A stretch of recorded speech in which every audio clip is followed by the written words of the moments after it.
Berbagai fasilitas penunjang mulai infrastruktur jalan, parkir, taman penghijauan hingga pembenahan kios sudah dilakukan guna memberikan kenyamanan bagi wisatawan yang berkunjung ke daya tarik wisata Tanah Lot.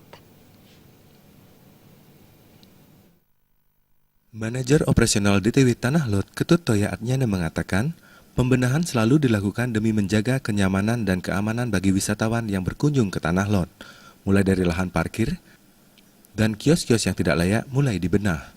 Saat ini, kios yang ada di Tanah Lot sudah dilakukan perbaikan sehingga tidak ada kesan kumuh lagi. Seperti di parkiran utama sudah diserahkan kepada masyarakat, khususnya pedagang, kios yang nyaman dan bersih tentunya. Kalau kios-kiosnya sih kemarin karena itu masih kelihatan kumuh, kita perbaiki. Mungkin di seputaran parkir utama sudah kemarin kita sudah serahkan kepada masyarakat, khususnya pada pelaku wisata pedagang. Itu sudah 46 kios yang kemarin kita renovasi dan sekarang sudah kelihatannya cukup bagus. Dengan perbaikan infrastruktur, diharapkan DTW Tanah Lot tetap menjadi prioritas kunjungan wisatawan datang ke Bali. Adi Setiawan, Bali.